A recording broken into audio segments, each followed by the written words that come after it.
अस्सलाम वालेकुम नाजरीन। तो कैसे हैं आप लोग? उम्मीद करता हूँ सारे के सारे लोग खैरियत से होंगे और हंसी खुशी अपनी ज़िंदगी बसर कर रहे होंगे। जैसा कि आप लोग हमारी पाइथन की डीप सीरीज़ को हमारे चैनल पे एंजॉय कर रहे हैं और हमने पाइथन के अंदर डेटा टाइप्स को स्टार्ट किया हुआ है।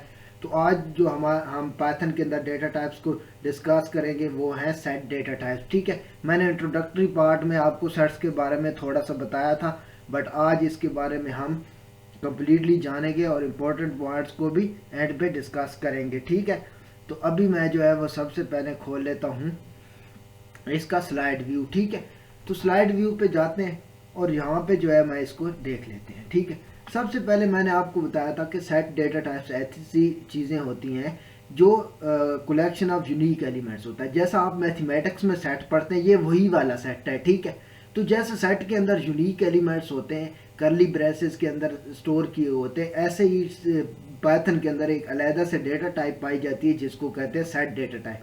तो ये लिखा हुआ है कि सेट जो है वो कलेक्शन ऑफ यूनिक एलिमेंट्स होता है और वो उनके अंदर स्पेसिफिक डेटा टाइप आते हैं। मतलब अगर एक सेट है इंटीजर्स का तो उसके अंदर सारे इंटीजर होंगे, कोई स्ट्रिंग नहीं डाली जा सकती। इसी तरीके से जो सेट 2 है इसके अंदर जो है ओनली स्ट्रिंग्स है, और जो सेट 3 है इसके अंदर बूलियन वैल्यूज है सारा कुछ। ठीक है, तो ये जो सेट डेटा टाइप्स हैं इनकी फर्दर आगे दो सब कैटेगरीज हैं। एक जो है वो है सेट। ठीक है, सेट होता है एक सब कैटेगरी।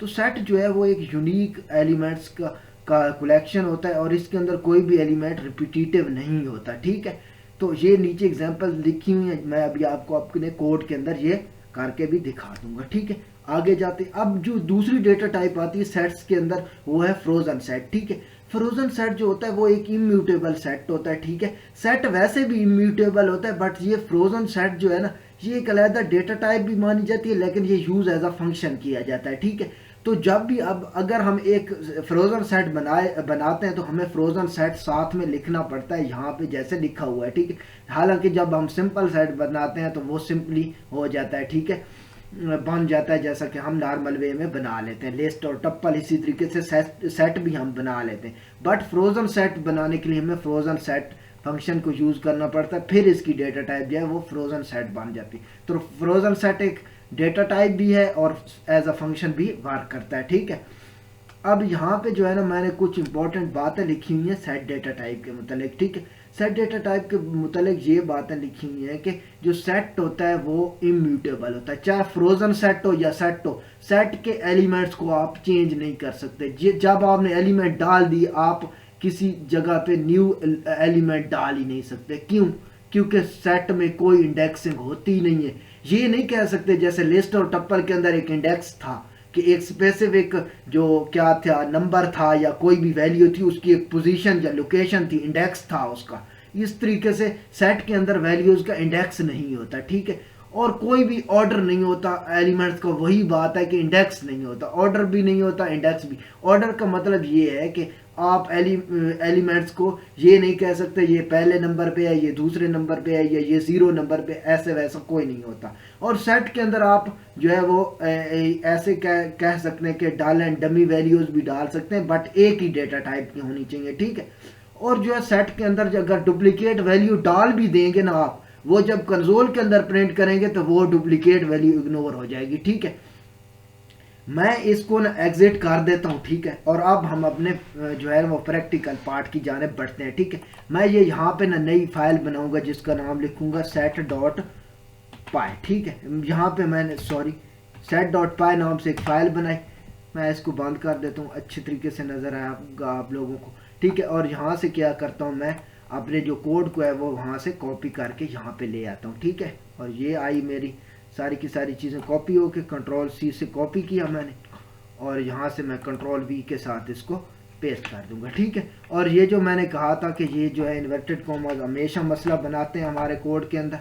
ठीक है, तो आप इनको जो है वो सेट कर लीजिएगा, क्योंकि ये टाइपिंग के लिहाज से दिए हुए हैं मैंने इन्वर्टेड कॉमास, और वो जो है इनको कोडिंग के लिहाज से डिटेक्ट नहीं कर पाता। ठीक है, ये कोड एडिटर के अंदर शायद कोई इशू है, तो जो भी है। ठीक है, कंट्रोल S से मैंने इसको सेव किया। ठीक है, जो है यहाँ से मैं अब इन सारे सेट्स को प्रिंट करने लगा हूँ, तो यहाँ पे हम प्रिंट फंक्शन का जो है वो इस्तेमाल करेंगे। यहाँ पे प्रिंट और यहाँ पे मेरा सेट 1 है, तो मैं सेट 1 को डिटेक्ट करवा लेता हूँ ऑटोमेटिकली। ये प्रिंट का 1 मिनट, इसको ना ये ऐसे दोबारा से कॉपी किया, या जैसे कर लें कंट्रोल सी से, ये जैसे ही कॉपी कर लें, ठीक है। और यहाँ से कंट्रोल वी प्रेस करके पेस्ट, और ये यहाँ से कंट्रोल वी प्रेस करके पेस्ट, और ये हमारे चार सेट्स हैं, कंट्रोल वी से पेस्ट। तो ये आप लोगों को कंफ्यूज नहीं करते, यहाँ पे 4 ही लिख देते हैं, ठीक है। सेट का जो है पहले सेट का नेम सेट 1 है, दूसरे का क्या है सेट 2 है नया, ठीक है। ये वेरिएबल के नेम मैंने डेटा टाइप के लिहाज से लिए हैं, तो ये सेट 2, और आप कुछ भी नेम ले सकते हैं वेरिएबल का, ठीक है। और ये सेट 4 था, सॉरी ये मैंने 2 डुप्लीकेट लिख दिया, तो यहाँ पे 3 आना था, ठीक है। अब हम जो है कंट्रोल एस से अपने कोड को अंदर सेव करेंगे, ठीक है। अब जो है ये क्या करते हैं, हम इस कोड को है वो रन करते हैं, ठीक है। रन करते हैं और ये यहाँ से रन हो गया कोड। ये देखें आपके पास नीचे जो है ये प्रिंट होके आ चुके हैं, ठीक है। अब मैं इसकी जो है ना डेटा टाइप भी आपको प्रिंट करवा के दे देता हूँ, ठीक है। प्रिंट जो है वो टाइप जो प्रिंट है मैंने आपको मेथड बताया था, ठीक है। ये यहाँ से ये नीचे डिटेक्ट कर रहा है प्रिंट, और टाइप फंक्शन था हमारा, टाइप फंक्शन था, और ये टाइप के अंदर क्या था, मैंने सेट 1 को पास कर देना, सॉरी ये नीचे डिटेक्ट कर रहा है, यहाँ से मैं सिलेक्ट करूँगा, ये कंट्रोल एस से सेव करते हैं, ठीक है। और ये देखें आप लोगों को नीचे प्रिंट होके मिल, यहाँ से सॉरी यहाँ से रन कोड किया, और ये देखिए उसने कहा कि इसकी डेटा टाइप जो है वो सेट है, ये नीचे प्रिंट हो गए, सही है। तो जो है ना सेट के अंदर किसी किस्म को कोई इंडेक्स नहीं होता, इस चीज़ को भी प्रूव करवा के देख लेते हैं, ठीक है। यहाँ पे प्रिंट फंक्शन यूज़ करता हूँ, ये आया, और सेट के मैं किसी एलिमेंट को ना एक्सेस करने की कोशिश करता हूँ, ठीक है। प्रिंट, और यहाँ से प्रिंट फंक्शन के अंदर मैं सेट 1 को पास कर देता हूँ, और उसके किसी एलिमेंट को मैं एक्सेस करने की कोशिश करता हूँ, ठीक है। यहाँ से जो है इसको एलिमेंट कौन सा 1 एलिमेंट एक्सेस करने की कोशिश करते हैं, देखते हैं क्या होता है, ठीक है। कंट्रोल एस से सेव, और यहाँ से मैं पाइथन के कोड को रन करूँगा, ठीक है। वो देखें वो कह रहा है कि भाई इसके अंदर सब्सक्रिप्टेबल या जो भी है ऑब्जेक्ट इज नॉट सब्सक्रिप्टेबल, यानी कि जो है ये आपका कोड यहाँ से गलत है, तो इंडेक्सिंग किसी किस्म की नहीं होती सेट के अंदर, ठीक है। तो मैं इसको रिमूव कर दूंगा, वैसे ही मैंने आपको, अब देखते हैं वैल्यू असाइन हम कर सकते हैं या नहीं, प्रिंट करवा के, और मैंने यहाँ से दोबारा जो है ना मैं कंट्रोल जेड से अंडो करूँगा, ठीक है। मेरा वही कोड जो है वो वापस आ जाएगा, ठीक है। यहाँ से जो है ना मैं इसको ना क्या करता हूँ वैल्यू असाइन कर देता हूँ, न्यू वैल्यू क्या असाइन करता हूँ मैं, कंट्रोल जेड से अंडो दोबारा, ठीक है। तो यहाँ से मैं जो है वो इक्वल टू लगा के ना, और यहाँ पे 23 कर देता हूँ, ठीक है।